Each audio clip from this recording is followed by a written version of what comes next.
Ladies and gentlemen, welcome to the 360 show. Good day, everyone. I got a hold of my daughter's microphone, and I thought it'd be a nice way to kick it off here on this beautiful Sunday morning where I'm at the moment in Mauritius. For those of you who don't know, it's off the east coast of Africa, a little bit northeast of South Africa, about a 4-hour flight. It's school holidays for my children, so we thought we'll just break away for a week and come and enjoy the sunshine, which is not really happening at the moment. It's pretty rainy. We have a boat trip organized for today, a snorkeling trip. It'll be my children's first ever experience snorkeling, so we're very much looking forward to that. Daddy will be there to make sure they're safe and secure and protected from the fishies. Just a happy Sunday to all of you. I hope you had a fantastic weekend. We're going to be discussing quite a few points here today, and one of them will be around MS Dhoni. As you can see in the descriptions box down below, there is a poll running currently. We have over 300 votes at the moment, where 68 of you think that MSD should be batting higher up the order. 24% of you think no, he shouldn't, and 8% is unsure. So that 8%, please get sure over the next 30 minutes or so, and let's see what we think about MS. There's his scores so far. And now I understand it's a guy that's not playing a lot of cricket these days. He comes in, prepares for the IPL, and that's all he plays. So maybe him batting down the orders come from himself, thinking like he's not in such great form. Maybe the younger guys who play 12 months of the year deserve a chance to bat up the order. But with stats like these, it's very difficult for me to agree with that. 28 not out of 9 deliveries, 20 of 4. And then at the back end, they look at all the not outs. It's ridiculous. 37 of 16 balls. At what point do we think that maybe he's in good enough form to maybe just go to number 5 or 6? I'm not saying go and bat at 3, but just give yourself a few more deliveries. You are so destructive as a batter. You win games for CSK. You've done so for many, many years. And I think everyone would love to see him bat a little bit higher. Maybe make I would say overs, anything after overs 12 to 14, somewhere there for wicket falls. No matter if they're 1 down or 5 down, he should go in. Maybe they should do a strategy like that. I think it'll be very effective for CSK. He is the most destructive player in the team still after all these years. The best finisher by a country mile, I think, in the entire IPL at the moment. Maybe Jos Buttler's got something to say about that after his knock the other night. But keep voting, please. Post your comments down below. Let me know what you think. Should MSD bat high up the order? Should he just stay exactly where he is at now? And if you're unsure, maybe just make up your mind. We have a comment here. Number 3 is the right position. I don't think they should put a number to it. As I just explained to you, I think it's more about the situation of the game. And I was thinking overs 12 and onwards is maybe a sweet spot. Maybe even 14 if he really feels he's just a death eater. But I think he's good enough to read a situation after overs 10, 12, somewhere there. And whether they're 1 down, so maybe he'll bat at 3, or they're 4 down, so he'll bat at 6. That doesn't matter to me. It's more the situation where I want him to really expose bowling attacks, and not just in the last 2 or 3 overs. That's a little bit too late, in my opinion. But yes, it's up for discussion, so please keep voting. And at the end of the show, we'll just revisit the votes, maybe just briefly touch on it again. I'll read some comments as well, so post your comments below as well. So vote and also post your comments so we can discuss it at the back end. I would like to see and hear what you guys think. So without further ado, subscribe to the channel as per usual. Hit that bell notification, please. And also follow me on socials to stay up to date with the channel and everything that I'm up to. There it is right there at the bottom. Hit that subscribe button. And without further ado, we'll move on to the points table then, guys. The IPL has been absolutely fantastic. We've reached the halfway mark. All the teams, except for KKR, have played 7 games, or 8 in Delhi Capitals situation there. They've played 8 already, only 3 wins for them. But today's game is huge. It's massive for RCB. I'll talk about that in a brief moment. They're playing KKR, and it's an absolute must-win from here on in for RCB. But there are other teams that can do RCB a favor. There's a double-header today. Obviously, RCB need GT to lose. just to keep them down there and to stay in the mix. Obviously, RCB to win first, GT to lose, and then tomorrow Mumbai Indians to lose for RCB. That'll do them a huge favour.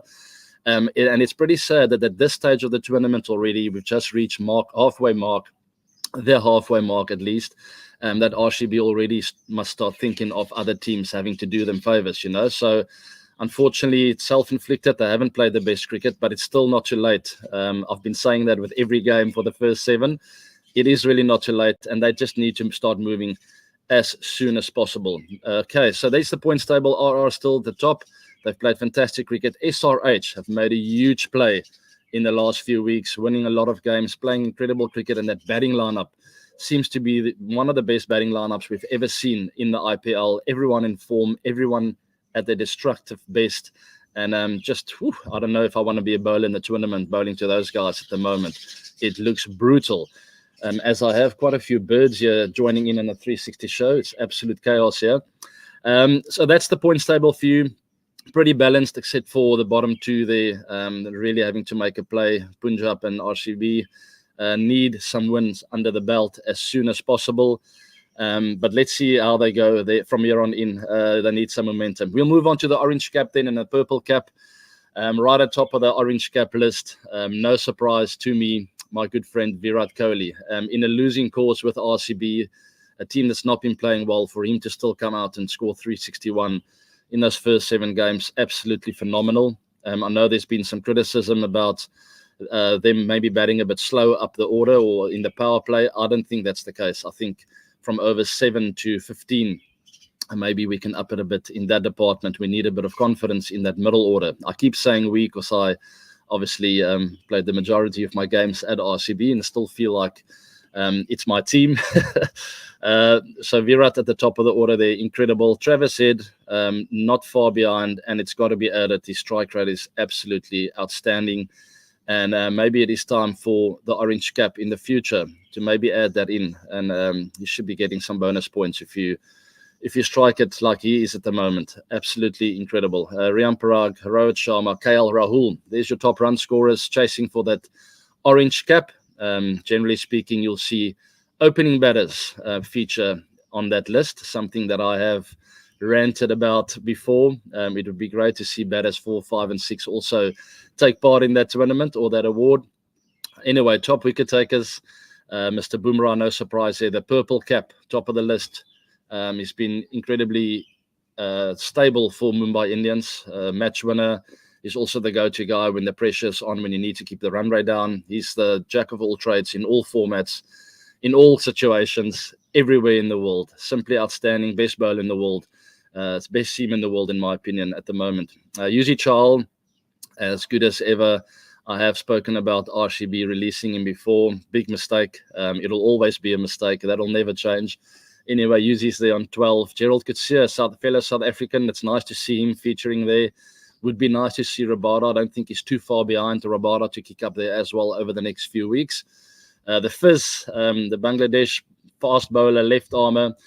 I say fast bowler, but he bowls more off-cutters than fast deliveries, and that is his go-to. It just shows you bowlers sticking to their strengths, understanding their games. It's still effective, right? Kuldeep Yadav, another spinner, the only other spinner featuring in the top 5. And I have mentioned that before. We've reached that halfway mark now. So prepare to see the spinners come up that log of the purple cap. Most wickets taken in the tournament. As the wickets start wearing down a bit, they get slower. It gets a little bit harder for the batters to hit through the line of the ball.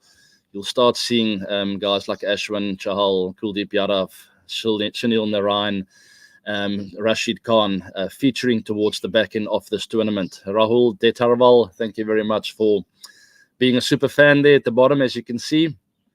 And we'll move on to the next thing then. There's quite a bit to talk about. And ABD, tell us about SRH. There you have it. That is the next clip, guys. Travis Head, 125 in 6 overs. I missed the majority of this last night. I was out for dinner. I literally came back and I saw, I think it was over 6.1 or 6.2. As I got to my television screen, I almost passed out. My kids asked me, what's going on? This can't be real. So it was absolutely astonishing what Travis said. And Abhishek Sharma achieved here. Unfortunately, they lost their way because we were looking 300 plus at least at one stage. And I did speak about it with a few guys, few friends on WhatsApp groups. Guys started texting me saying, "Are you watching this? Are you watching this?" And I was literally telling them they just need to consolidate for an over or two, and then they can go again. That is the name of the game. That's the name of cricket. You got to have different gears. And a start like this is absolutely phenomenal. But the wise way to go about it, after that first wicket, just consolidate for 10 to 15 balls and then pull the trigger again. Unfortunately, they didn't do that. They lost 2, 3, 4 very quickly. Then only did they have to consolidate again, set that base, and then ultimately ended up going for that last push, helping them to win the game convincingly and comfortably at the end. But in my opinion, it should have been a 300 plus total there, and absolutely taking the opposition out of the equation. But you have to be able to go from gears 5 to 4 to 3 to 4 to 5, boom, go again. Unfortunately, they didn't have that. In the power play, when you have a base in the first 2 overs, yes, overs 3, 4, 5, 6, you can absolutely have a full go, but you have to reassess the minute you lose a wicket. They were a little bit slow to that. And the nice thing is they'll do that learning while winning. And I'm pretty sure they will discuss that in the team meeting going forward. Guys, as a batting unit, we're the best in the IPL at this very moment. But let's remember, this is the area where we can improve. In that over 6, 7, 8, if you lose a wicket, consolidate, pull it back again, lay the foundation, and then set it up for the guys to finish nicely. So that's SRH, a great comeback. And that's Travis Head for you. Just in the form of his life since that World Cup in India. He's played some phenomenal cricket, helping Australia win that World Cup final. And then here he is in the IPL. He's part of all these record chases, 287 for 3 in Bangalore in that last game. They played RCB, 277. Phenomenal records here. I mean, 266 lost last night against Delhi Capitals. It's all happening in 2024. 4 high scores. So will we see that 300 mark at some stage? I don't know, and I don't think so. I doubt it, because I feel the wickets will go slower for the rest of the tournament. But you might just get that once-off wicket again where it's flat and true and plays incredibly well. So that's Sunrisers Hyderabad with Travis Head. Most players look in good form. Abhishek Sharma, just at his brutal best up the order. And then you have Markram, Klaasen, and quite a few finishes there at the bottom for SRH. Let's take some questions then before I'm off to my boat trip. As I said, it's a little bit overcast here. At the end, I'll have a video for you guys as well. I stumbled across a video. My wife actually stumbled across a video, Danielle, and she sent me the video. And I literally couldn't stop laughing. I was crying from laughter. So I'll share that video with you guys. I love little pranks. And as I said, I'm a tongue-in-the-cheek kind of guy more often than not. And this video just did it for me. First question then, before we play that video and before I go on my boat trip with my kids to go do a bit of snorkeling, what's your thoughts on Abhishek Sharma opening for India? Has he done enough? Well, let's start with this. Has he got the potential? Absolutely. Has he got the ability? 1,000% correct. Has he done enough? Has he played enough? It's one IPL now. I know he played well last year as well. Is there enough experience internationally, traveling abroad, playing against different countries in different situations in a big tournament? It's difficult to say. He's got the ability.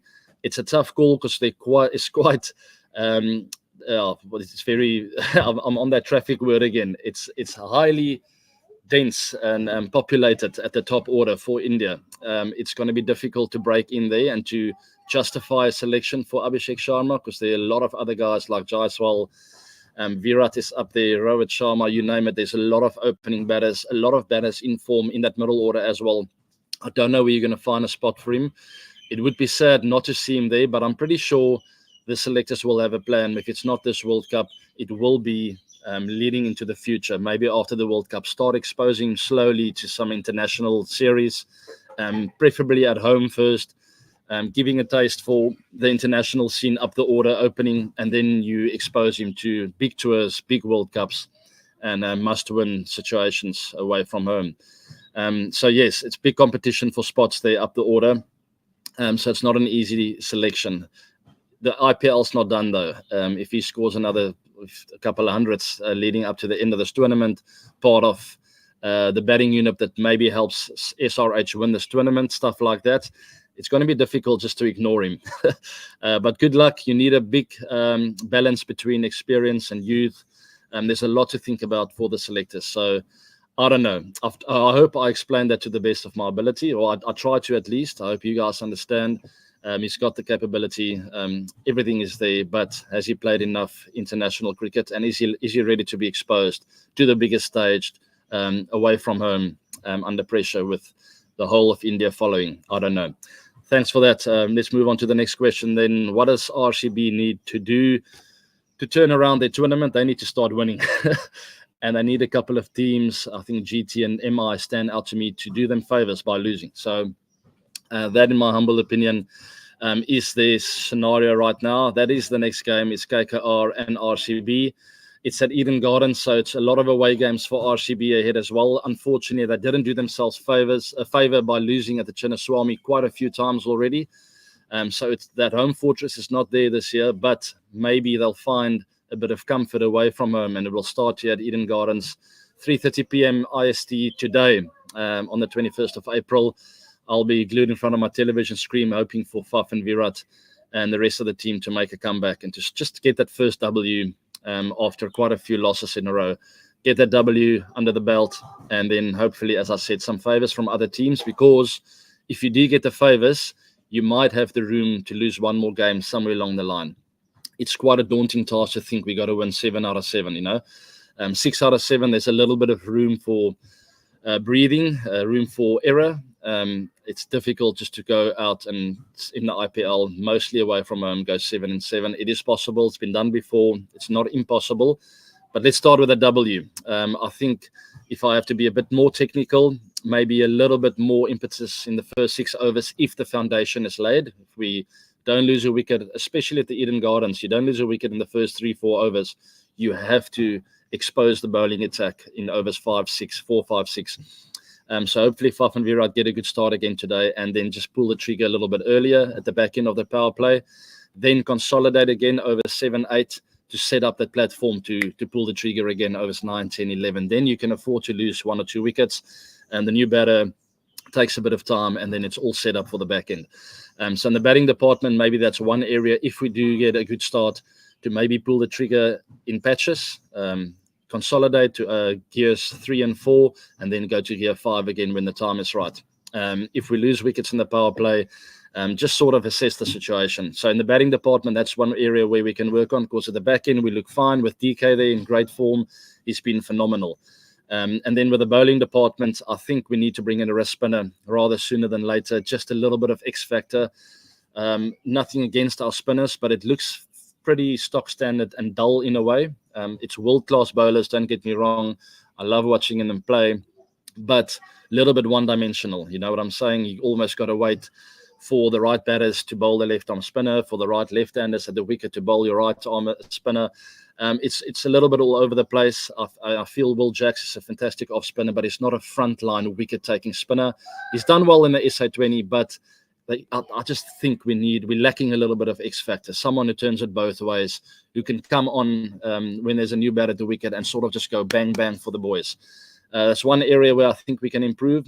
The seam bowlers have been fairly decent throughout the tournament, but hopefully we can strike in that power play, maybe get 2 or 3 wickets, put KKR under pressure. So more technical stuff, but that's where RCB can get better. And then just get a W, just get a win under the belt, get a bit of momentum. Hopefully that will start today for the guys. All right, thanks for that question, guys. Let me just do a time check. I've got about 9 to 10 minutes left. I'm going to do a few more questions and then going to hit you with that video. And I guarantee you it's going to leave you laughing. Here we go. Should Will Jacks open for the RCB? It's difficult to say because what happens to Faf and Virat then? Who's going to bat at 3? Both of them are in fantastic form. I wouldn't change that winning formula. I think Will Jacks at 3 is absolutely fine. That means he's also going to bat in the power play sometimes. If we do get a base, he'll come in with a bit more of a license, So I wouldn't change anything there. I don't think there's anything wrong. Maybe just as I mentioned, a bit more momentum when we do have the foundation in place. Like you don't lose a wicket in the first 4 overs. Overs 5 and 6 for Faf and Virat. Pull the trigger, really put the guys under pressure. Even if you lose a wicket, then Jacks can come in and consolidate a bit, and then they can go again. So I wouldn't change anything. I think the batting lineup is just good, and with DK at the back end there, it gives you insurance, to really have a bit of go. Let's quickly come back to the MS Dhoni vote. You guys have been voting. There's over 1,200 votes already, so we're getting a more of an accurate reading on this, where 66% of you reckons MSD should bat higher up the order. 25% have turned and said no, and then 9% still undecided. So I'm a big fan of him coming up the order, not per se like, you don't have to pick a number like batting at 3 or 4 or 5, but definitely batting earlier in the game. So make a point of saying anything after overs 12, if you lose a wicket, MSD goes into bat. That would be my number. After 12 overs, sometimes you'll be no wickets down, so MSD will bat 3 on the day. Sometimes you'll be 5 down and MSD will bat 7 on the day. So rather let him play situations. At the moment, it's almost like they're saying anything after 17 overs or 16 or 17, even sometimes 18 overs, he goes into bat. I think that's too late. So I would say bring that up at the very least to overs 14. Anything after 14 overs, in my opinion, MSD go in, have a look for 1 over, and then boom, thanks for coming. So that'll be me. 66% of you still think and agree with me, think he should bat up. Let's move on to the next one. Then we'll come back to that poll at the back end again, and just to have a final look if you guys haven't turned on that idea. AB, I'm a big fan. Thank you very much. Missing you in the RCB colours. Today we play in green jerseys. So it reminds me of the 229 partnerships between you and Virat. That was at the Chinnaswamy. I'll never forget that. We had so much fun in that green jersey. And there is something about that green jersey. Maybe it hasn't been as lucky over the last few years for us, but in the start, when we started wearing that, we certainly felt it was like a lucky charm. And I'll never forget that day, Virat and I being together out there both for our hundreds. Just incredibly special. I was seeing the ball really well that day and sort of started getting the momentum going first. And then Virat caught up and just showed his pure class at the back end there. And hopefully we'll see that from him again today. All right, thanks for that great memory. And hopefully the green jersey will be that lucky charm for RCB against KKR, and KKR is dangerous. They've been playing some good cricket. They're playing at home, so I'm not feeling comfortable, but luckily I'll be on a boat.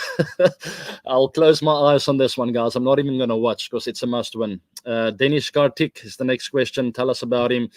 Just a fantastic guy. The first time I met DK, he was down to earth, humble, kind guy, and nothing has changed over the years. I saw him the other day. Still the same person, down to earth, loves life. He's always got time for people, always got a smile on his face, and that's the way he plays his cricket as well.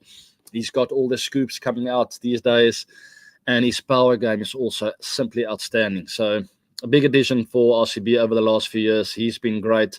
He's the go-to guy at the back end, and I think our death hitting, or I would say our last 10 overs should purely be based around him. Anything after overs 10, I would send him in, tell him, take your time, set it up, let the guys bat around you, and only when you feel comfortable, then you go. So that'll take a lot of pressure off of him. Tell the other batters to be more aggressive around him. If we lose a couple of wickets at the other end, it's okay. As long as DK is there for the last 5-6 overs and is in, that's when RCB is going to be at the most dangerous, and DK included. If he can get to 20 or 15 balls even, and we hit the over 15 or 16 mark, I mean, that's what you want. Let the other guys take more risk. Let DK get in, because he showed to everyone that he is at his brutal best at the moment, and he needs to be in at the back end to really expose the opposition. Thanks for that, guys. One more question, and then I'm going to share that video with you guys. We're quickly going to have a look at the poll again, and then I'm going to say goodbye for today. I saw a quick question about Buttler. I'll talk about him in a minute, and thanks for that.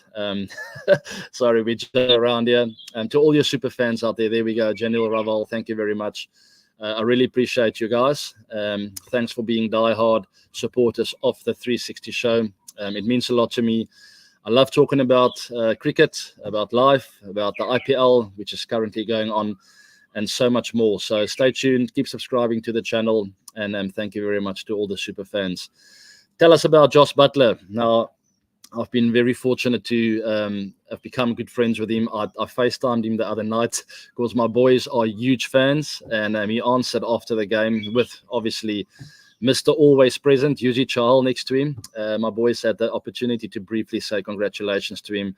Jos Buttler, just incredibly down to earth, great human being. And that's the one thing that'll always stand out to me, is always what kind of person is the guy we're dealing with. And Jos Buttler is certainly down to earth, never sees himself more important than anyone else. And that's what I love about him. So after that incredible chase from the other night, which I think was possibly the knock of the tournament, and that's a big shout because we've seen incredible hundreds, we've seen record-breaking totals.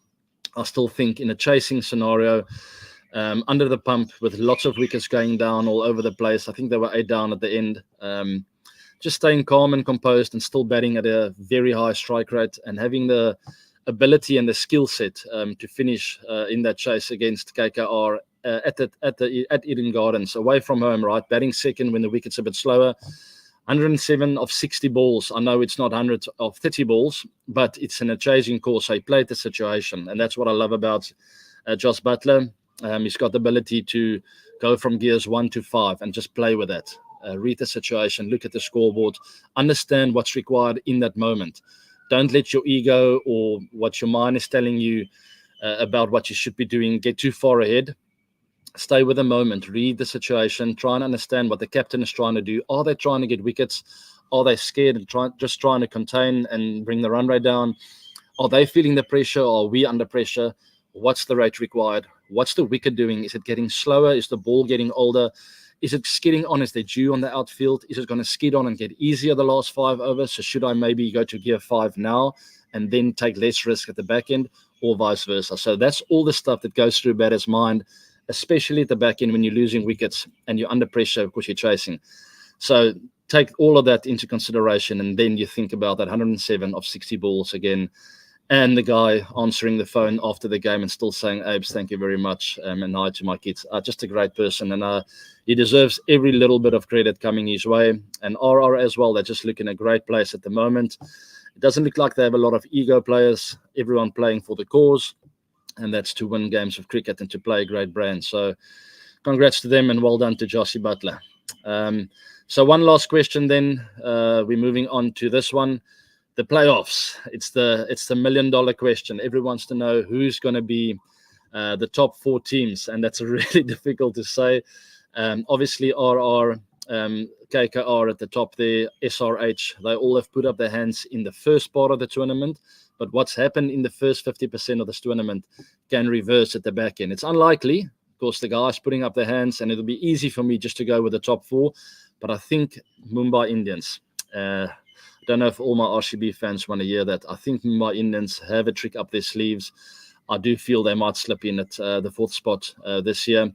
And maybe CSK is the other team that's just floating in the middle of the table there. They've played some good cricket, some not so good.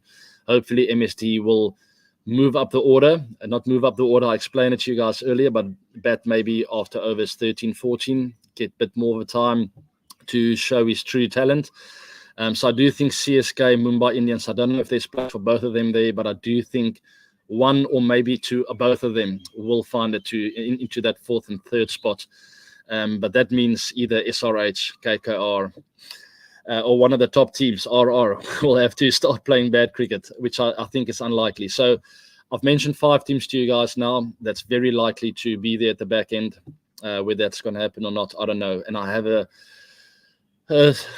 something in my heart still about RCB. Hopefully they'll win 6 out of 7, 7 out of 7. 6 out of 7 I think is more reasonable, and then hope some other teams do them favors. So yes. Okay, so let me use my brain. RR, SRH, CSK, Mumbai Indians. I've said it. Hopefully RCB gets some bonus bubble through there. So yeah, it's difficult to say. We'll do a vote in the show coming up. It's very difficult to put my 4 teams down because I still have a big heart for RCB. Not easy, guys. All right. We'll quickly touch on the votes again. Still over 60% of you guys think MSD should bet higher. Still 24, 25% of you guys still think not. And quite a few still undecided. So we'll leave the poll there for this week, guys. Thank you very much for joining me. We're going to finish off with a video that Danielle, my wife, shared with me. I hope you guys enjoy it. I cried watching this video, so I'm going to look away this time. Enjoy it.